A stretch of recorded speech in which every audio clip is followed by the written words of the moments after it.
Hi friends, ബിസിനസ്സൊക്കെ ആപ്റ്റായ ഒരു മൂവിങ്ങിലാണ് ഇപ്പോൾ പോയിക്കൊണ്ടിരിക്കുന്നത്.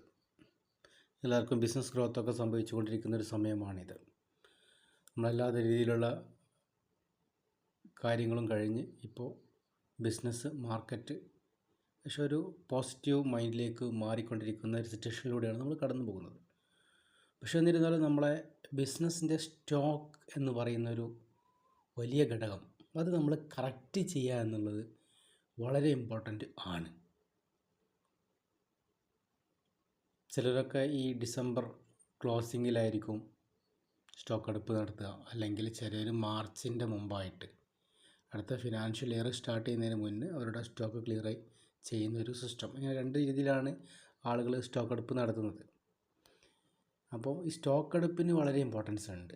നമ്മളെ ബിസിനസ്സിൻ്റെ ഒരു വർഷത്തെ റണ്ണിങ്ങിന് ശേഷം നമ്മുടെ ബിസിനസ്സിൽ ഏതൊക്കെ രീതിയിൽ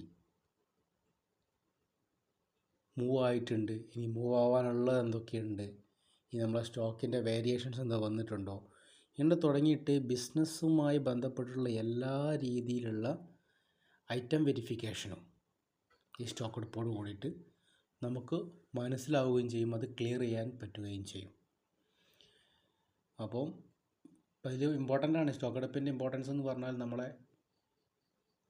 നമ്മൾ നേരത്തെ പർച്ചേസ് ചെയ്ത പല ഐറ്റംസും ചിലപ്പം നമ്മൾ വിൽക്കാതെ അല്ലെങ്കിൽ കാണാതെ ബാക്ക് സൈഡിൽ എവിടെയെങ്കിലും ആയിപ്പോയതുണ്ടെങ്കിൽ അത് നമുക്ക് ഫ്രണ്ടിലേക്ക് കൊണ്ടുവരാനും, അതുപോലെ തന്നെ നമുക്ക് പുതിയ ഐറ്റംസ് എന്തെങ്കിലും ആഡ് ചെയ്യാനുണ്ടെങ്കിൽ അത് ആഡ് ചെയ്യാനും അതിനുള്ള സ്പേസ് കണ്ടെത്താനുമുള്ള ഒരു വഴി നമുക്ക് ഈ സ്റ്റോക്ക് എടുപ്പിലൂടെ ഉണ്ടാകും.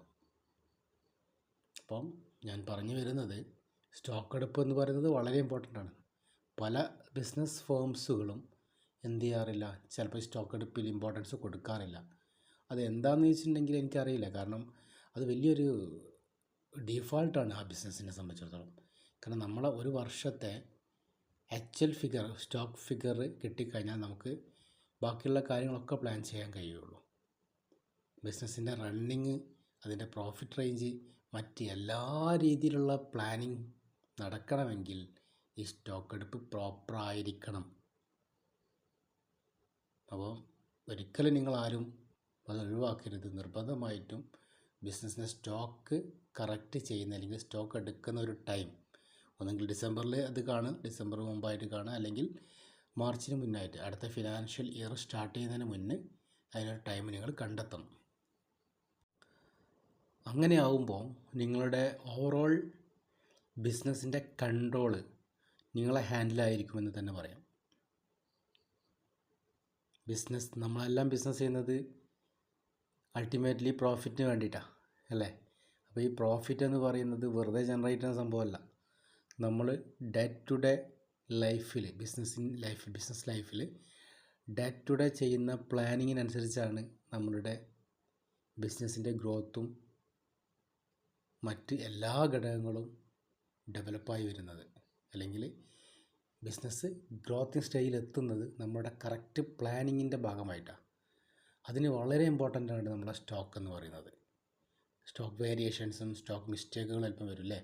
നമ്മൾ ഒരു സ്ഥാപനത്തെ സംബന്ധിച്ചിടത്തോളം നമ്മളെ സ്റ്റോക്ക് അടിച്ചു കൊടുക്കുന്നുണ്ടാവും കറക്റ്റ്, അല്ലെങ്കിൽ നമ്മൾ ബില്ല് ചെയ്യുന്നത് കറക്റ്റ് ആയിരിക്കും. പക്ഷേ അവിടുന്ന് ആ ബില്ല് നോക്കി സാധനം പോകുന്നത് മിസ്റ്റേക്ക് ഉണ്ടാവാൻ ചാൻസ് ഉണ്ട്.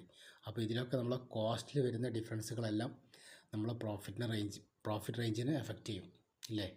അപ്പോൾ അതൊക്കെ ഏതൊക്കെയെന്നുള്ളതൊക്കെ അറിയാൻ വളരെ ഇമ്പോർട്ടൻ്റ് ആണ് ഈ സ്റ്റോക്ക് എടുപ്പ്. പല സ്ഥാപനങ്ങളും മന്ത്ലി, ഇപ്പോൾ ഞാനിപ്പോൾ ഒരു എക്സാമ്പിൾ പറഞ്ഞുതരാം. ഒരു സെൻട്രലൈസ്ഡ് കമ്പനി ആയിട്ട് അല്ലെങ്കിൽ ഒരു ഷോപ്പായിട്ട് വർക്ക് ചെയ്യുന്നൊരു സ്ഥാപനത്തെ എനിക്കറിയാം. അപ്പോൾ അവരെന്താ ചെയ്യുന്നത് വെച്ചിട്ടുണ്ടെങ്കിൽ മന്ത്ലി 2 ടൈംസ് അവരുടെ സ്റ്റോക്ക് ക്ലിയറൻസിന് വേണ്ടിയിട്ട് അവരുടെ ഓഡിറ്റിംഗ് സ്റ്റാഫായിട്ട് ഒരാൾ കൗണ്ടറിലേക്ക് വരും. അപ്പോൾ അവർ 2 വീക്കിലി 1 ടൈം എന്ത് ചെയ്യും, ഇത്ര ഐറ്റംസൊക്കെ അവരെന്ത് ചെയ്യും, കറക്റ്റ് ചെയ്ത് പോകും.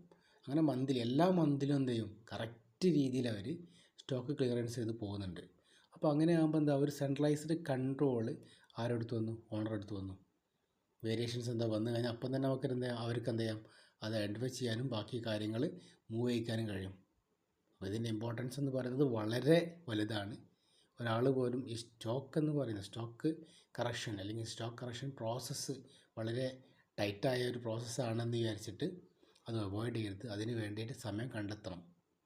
ഒന്നെങ്കിൽ ഇയർലി എന്തായാലും നിങ്ങൾ എന്ത് ചെയ്യണം, ഈ സ്റ്റോക്ക് എടുപ്പിന് വേണ്ടിയിട്ടുള്ള സമയം കണ്ടെത്തണം. അത് ചിലർ കട അടച്ചിട്ടിട്ട് അല്ലെങ്കിൽ ബിസിനസ് ഫേംസ് കുറച്ച് ദിവസത്തെ ബിസിനസ് സ്റ്റോപ്പ് ചെയ്തിട്ട് സ്റ്റോക്ക് എടുപ്പ് നടത്തും. ചിലർ എന്ത് ചെയ്യും, റണ്ണിങ് സ്റ്റേജിൽ തന്നെ ഓരോ ഐറ്റംസ് സ്റ്റോക്ക് എടുത്ത് അത് കറക്റ്റ് ചെയ്ത് അങ്ങനെ പോകുന്ന ടീമുണ്ട്. ഏത് വിധേനയായാലും നിങ്ങളുടെ സ്റ്റോക്ക് കറക്ഷൻ അല്ലെങ്കിൽ സ്റ്റോക്ക് എടുപ്പ് എന്ന് പറയുന്ന ഒരു പ്രോസസ്സ് ഇയർലി എന്തായാലും നടത്താൻ നിങ്ങൾ തയ്യാറാവണം. അത് നിങ്ങളുടെ ബിസിനസ്സിനും നിങ്ങളുടെ മറ്റ് കാര്യങ്ങൾക്കൊക്കെ, ബിസിനസ് റിലേറ്റഡ് ആയിട്ടുള്ള മറ്റ് കാര്യങ്ങളൊക്കെ ഇമ്പോർട്ടൻ്റ് ആണ് എന്ന് മാത്രം നിങ്ങൾ മനസ്സിലാക്കണമെന്ന് ഈ ഒരു വീഡിയോയിലൂടെ ഞാൻ പറയാൻ ആഗ്രഹിക്കുകയാണ്. Okay, thank you.